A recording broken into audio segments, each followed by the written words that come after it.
Bonjour et bienvenue à la clinique des femmes.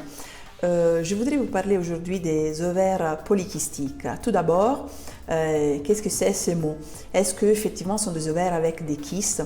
Alors je vous rassure tout de suite, il ne s'agit pas des kystes, mais il s'agit des follicules. Les follicules, pour vous rappeler un peu la physiologie, sont les follicules qui se trouvent dans les ovaires, sont les follicules qui ovulent chaque mois et sont les conteniteurs des nos gamètes féminins. Les ovaires polykystiques ont été appelés comme ça parce que les anciens qui ont donné les noms, ils avaient vu des petites taches noires et ils ne savaient pas qu'est-ce que c'était et donc ils l'ont appelé comme ça. Mais n'ayez pas crainte, sont des follicules, sont par contre beaucoup de follicules au niveau des ovaires. Vous voyez ici, il y a la différence entre l'ovaire qui est normofolliculaire et l'ovaire avec beaucoup de follicules, donc l'ovaire polykystique. Effectivement, il y a beaucoup de follicules, au-delà de 20-25 follicules par ovaire, ils sont tout petits et sont tous endormis, ça veut dire qu'ils ont du mal à ovuler chaque mois. Et comment ça se traduit, cette difficulté à ovuler? Ça se traduit dans des cycles irréguliers, voire des cycles qui ne sont pas présents, donc on l'appelle des périodes d'aménorrhée, donc des pas de règles, parce que les follicules, ils ne se sont pas développés.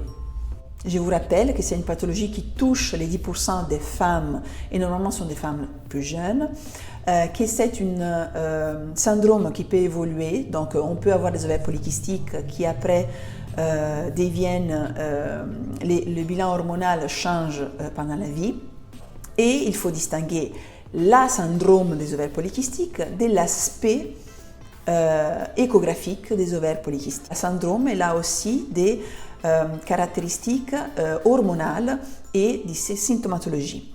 Alors, le syndrome des ovaires polykystiques est caractérisé par l'aspect des ovaires polykystiques échographiques, mais aussi par des signes, des symptômes comme l'irrégularité des cycles et comme les bilans hormonaux altérés.